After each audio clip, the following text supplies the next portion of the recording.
Sobat RKN dimanapun berada, kita kembali dalam acara Beda Kasus, dan kali ini kasus yang melibatkan akademisi Rocky Gerung yang diduga menyampaikan pernyataan menohok kepada Presiden atau menghina kepala negara Presiden Jokowi.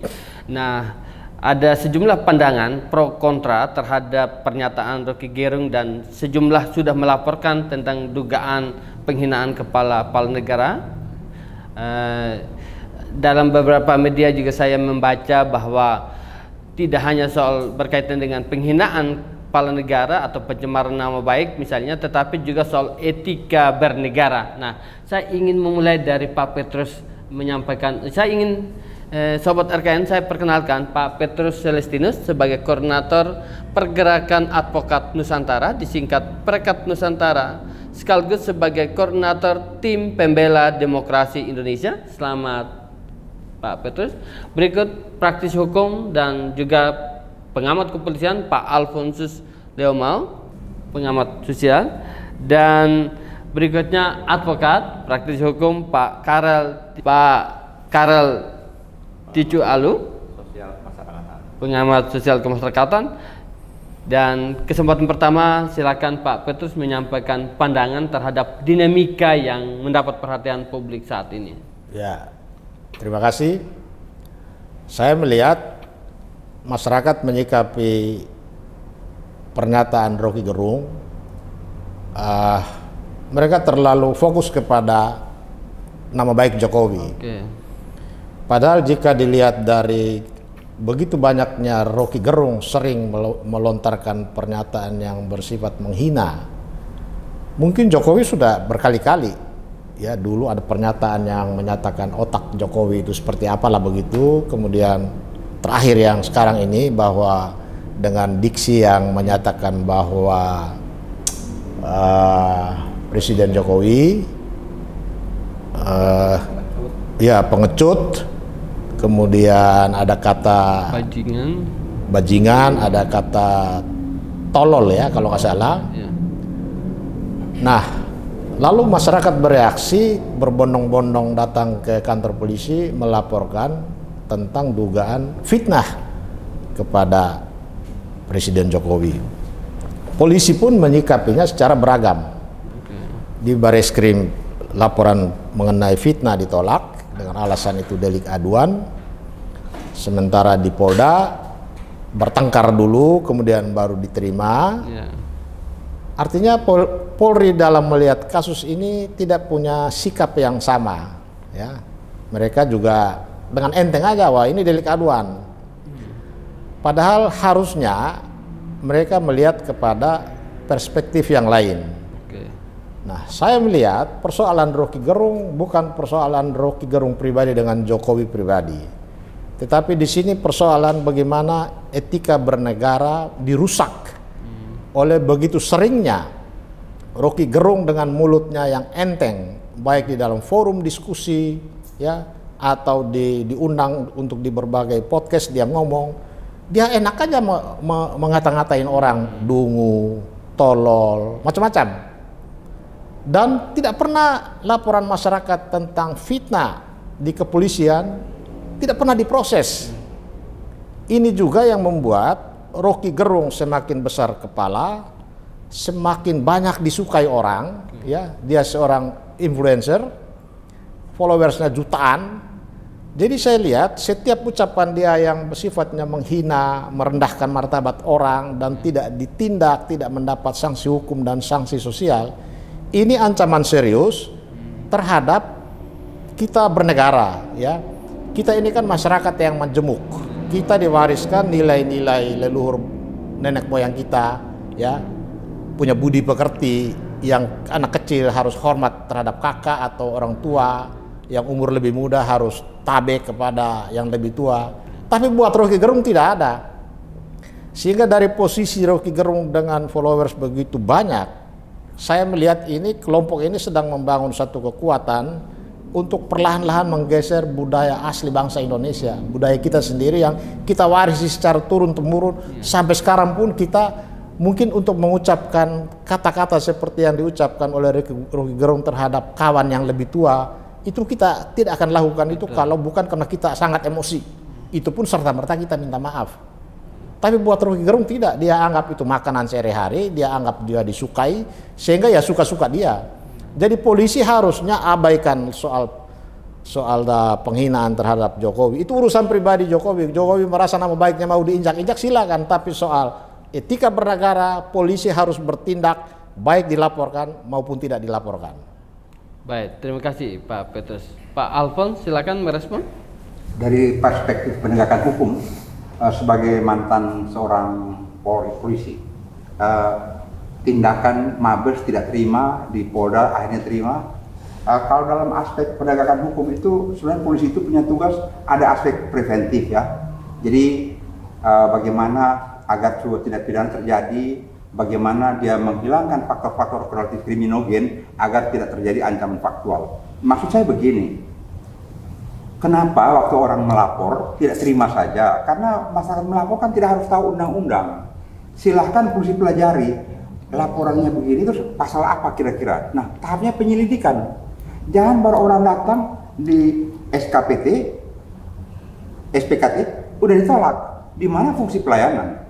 Terpikirkah oleh si petugas itu atau di mana para pimpinan yang melihat? Kalau seperti ini si Rocky Gerung itu punya kelakuan begitu, terus tiba-tiba ada satu orang pengagum berat Pak Jokowi cari si Rocky Gerung dan dibacok. Bisa terjadi orang karena bersimpati terhadap seorang bapak yang dia sangat kagumi, itu dia bilang ini kok bapak saya dibikin begini kayak ada harganya. Dia lagi cari Rocky Gerung, diinjak-injak, dibantai sampai mati. Bisa terjadi. Di mana aspek preventif daripada pelaksanaan tugas kepolisian dikerjakan? Kok pagi-pagi orang datang lapor, dia tolak. Ngapain dia tolak? Dapat gaji negara untuk pelayanan kepolisian. Nah, kalau dia menghentikan penyelidikan, setelah terima dulu, masyarakat puas, umum akan lihat, wah, sudah adakan tindakan oleh kepolisian penegak hukum. Nanti dalam penyelidikan ini tidak cukup unsur karena kalau fitnah yang dirinya difitnah tidak mau lapor. Tahap berikutnya baru dihentikan penyelidikan karena dia udah kaji dan pelajari, tapi aspek preventifnya udah tercapai. Tidak terjadi keretakan sosial di antara masyarakat, saling benturan, saling friksi, yang mana akan ngerepotin polisi. Atau kalau seperti di NTT, orang habis bacok Rocky Gerung atau habis potong lehernya, dia bawa kepala Rocky Gerung, saya yang potong ini. Masyarakat sana biasa begitu. Nah, bahaya baru ini kan. Kedua, kalau orang semacam manusia Rocky Gerung ini, dia akan mengasumsikan sebuah asumsi seolah benar, itu dia cari fakta-fakta pendukung. Ini sebenarnya memanipulasi sebuah kebenaran. Apa namanya? Aliran sekarang kebohongan berulang-ulang teruskan, makanya jadi kebenaran baru. Nah, Rocky Gerung sedang mempraktekkan ilmunya. Katanya profesor, saya nggak percaya karena kalau S1 nggak pernah profesor. Saya sampai S3 kok.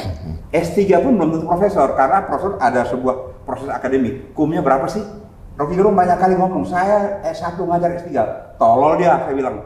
Mulai kapan S1 boleh ngajar S2, S3? Nggak ada di Indonesia. Rocky Gerung juga. Betul.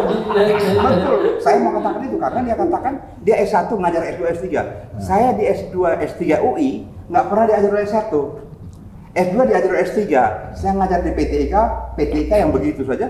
Habis S2 baru ngajar. Jadi pernyataan dia itu dia sedang mengangkat dirinya di awan-awan. Busa-busa untuk membesarkan dirinya. Nah, menurut saya tidak pernah satu orang pun yang ngomong, profesor dari mana kau? Hah? Kau ngajar kapan S2, S3? Filsafat pula. Dia mengajar filsafat mungkin saja. Menurut saya, karena saya juga belajar filsafat dan para dosen saya juga profesor. Belum pernah saya lihat seorang profesor filsafat atau dokter filsafat ngajar seperti dia yang saya pelajari. Demikian. Baik, lanjut Pak. Ya. Jadi gini. Tadi kan Bang Alfons bilang Rocky Gerung tolol. Saya kira layak seorang Rocky Gerung itu dikatakan tolol, bego, dungu. Itu layak bahasanya. Tapi kalau Pak Jokowi tidak layak ya. Karena Rocky Gerung itu bukan siapa-siapa. Dibilang dosen, mungkin sekarang sudah dipecat. Kita nggak tahu karena teman-teman saya yang juga dosen di UI sudah bilang Rocky Gerung sudah tidak lagi mengajar. Jadi layaklah kalau seorang Rocky Gerung dikatakan dungu, bodoh, goblok, dan tolol. Itu menurut saya layak. Nah, kalau Rocky Gerung nggak terima, ya silahkan laporkan saya ke polisi, ya. Nah, biar kita ketemu nanti pada saatnya itu. Nah, sekarang saya sampaikan, yang sangat disayangkan adalah kenapa kok tadi Bang Alfon sudah sampaikan. Bang Alfon kebetulan juga penyidik senior, ya, mantan penyidik senior yang tentu ilmunya cukup tinggi. Sangat disayangkan kenapa kok polisi menolak. Ya, polisi kan boleh menerima laporan kalau tidak memenuhi unsur. Nah, polisi akan melakukan penyelidikan. Kalau masyarakat kan awam, nggak ngerti pakai pasal berapa, pokoknya lapor aja ini ada fitnah, menimbulkan kegaduhan. Ya, kalau kegaduhan itu apakah delik aduan? Nah, saya mau tanya nih sama Bapak polisi, apakah menimbulkan kegaduhan itu adalah delik aduan? Pencemaran nama baik, ya. Fitnah terhadap kepala negara, apakah itu juga aduan? Itu yang saya mau tanyakan. Karena kalau pencemaran nama baik, iya delik aduan. Tapi kalau fitnah kepada para kepala negara, saya nggak tahu apakah itu delik aduan. Menurut saya seharusnya enggak, ya, gitu. Karena fitnah itu kan jelas dong, sesuatu yang tidak dilakukan oleh kepala negara tapi dituduh. Tapi kalau pencemaran nama baik, misalnya Jokowi tolol, maaf nih Pak Jokowi ya, Jokowi bajingan. Nah, itu kan jelas pencemaran nama baik, ya, itu memang iya. Tapi setelah menimbulkan kegaduhan, tentu ini adalah pidana murni yang harus ditindaklanjuti oleh polisi tanpa harus ada laporan. Masyarakat mau melapor, bagus, arahkan dong. Itu ya yang saya harapkan. Nah, di sini saya juga kembali lagi saya sampaikan, Pak Mahfud tolong dong cawe-cawe nih yang ini. Kenapa? Ini kan sudah menyangkut publik. Ya, sudah bukan lagi menyangkut individu-individu. Tolong dong cawe-cawe juga, sampaikan kepada Bapak polisi. Pak Mahfud memang gayanya begitu kok. Zaman Gus Dur mau dijatuhkan pun Pak Mahfud menteri, tapi dia juga nggak cawe-cawe. Nah, itu. Menurut Pak Karal, Pak Mahfud udah komentar belum dalam kontes? Komentarnya ada bahwa bilangnya Pak Jokowi tidak mau lapor. Hanya itu, sebatas itu aja. Beda dengan Pak Muldoko. Waduh, Pak Muldoko saya pasang jempol itu ya. Pak Muldoko mengatakan bahwa KSP bertanggung jawab terhadap nama baik presiden. Saya pasang badan. Nah, itu baru ya, benar. Makanya ya saya berharap sih Pak Muldoko bisa jadi wakil presiden ya. Jangan Mahfud yang jadi wakil presiden, bahaya ini. Saya kira itu sementara. Baik, sekalian ini pertanyaan dan closing statement Pak Karal. Berkaitan dengan tadi ditolak di Barreskrim, lalu kemudian di Polda diterima. Nah, dalam kaitan dengan harapan di penanganan di Polda, apa? Ya, kalau menurut saya, yang namanya Rocky Gerung memang layak diproses. Karena sudah sering kali terjadi. Sampai anak kecil pun juga tahu bahwa Rocky Gerung memang ngomongnya kayak begitu. Dan ini sangat berbahaya buat perkembangan generasi muda. Anak kecil tahu kok ya kata-kata dungu itu pasti dari Rocky Gerung. Nah, saya pikir kalau polisi kita bertanggung jawab terhadap masa depan bangsa ini, masa depan negara ini harus ditindaklanjuti ya. Kalau masalah hukumannya nanti terserah pasalnya, terserah nanti hakim yang memutus. Baik, Pak Karal. Silakan Pak Alfon. Peristiwa ucapan-ucapan yang tidak sepatutnya seperti ini dari seorang yang lebih muda terhadap pemimpin.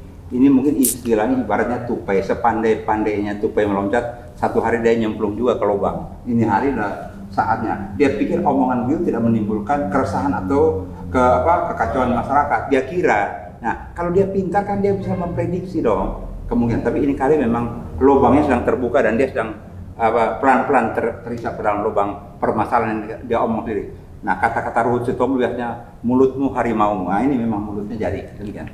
Baik, silakan Pak Petrus. Jadi apa yang dilakukan oleh Rocky Gerung ini kan akhirnya menimbulkan resistensi dari berbagai kelompok. Kita lihat di Kalimantan, ya, suku Dayak langsung bereaksi dan reaksinya itu sangat bagus karena secara adat, secara budaya, ya, mereka mengecam Rocky Gerung karena pernyataannya. Tapi bukan soal dia memfitnah Presiden Jokowi, ya, tapi mereka mengecam karena mereka menilai Rocky Gerung telah menyebarkan berita bohong, yaitu bahwa Presiden ke Cina menjual IKN. Padahal IKN itu adalah kebanggaan juga seluruh masyarakat Kalimantan, bahkan kita semua, karena itu sudah diatur oleh undang-undang. Nah, akibat polisi kemarin bersifat menolak laporan masyarakat, maka timbul reaksi dari kampus-kampus di mana Rocky Gerung datang ditolak. Ya, ada yang sudah mulai mengancam akan menghakimi Rocky Gerung karena mereka lihat hukum tumpul.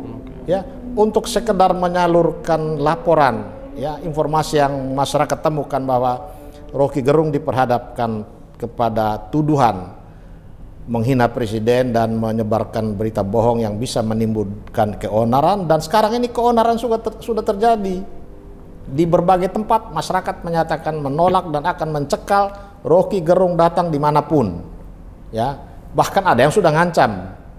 Jadi kalaupun itu terjadi, ini adalah akibat polisi salah menyikapi harapan masyarakat. Polisi salah menyikapi semangat masyarakat membantu Polri menegakkan hukum. Karena rakyat datang melapor itu adalah hak masyarakat yang dijamin oleh KUHP.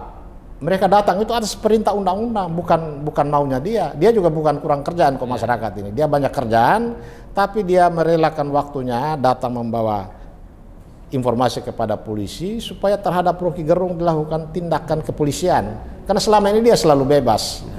Jadi polisi segera respons ini, panggil, periksa, dan kalau perlu ya tangkap dan tahan. Jangan beri kebebasan, karena ini kan kita sudah masuk di tahun politik. Bisa juga Rocky Gerung ini sedang menggalang kekuatannya untuk jualan kepada salah satu calon presiden. Itu juga bisa terjadi, karena ini sudah kita berada di suasana politik yang sedang panas. Terima kasih. Baik Sobat RKN dimanapun berada, baru saja kita mendengarkan 3 tokoh dalam melihat pro kontra pernyataan keras kurang etis oleh Rocky Gerung kepada Presiden Jokowi, dan kita bertemu dalam diskusi beda kasus berikutnya di masa yang akan datang. Saya Freddy Watari, wassalamualaikum warahmatullahi wabarakatuh.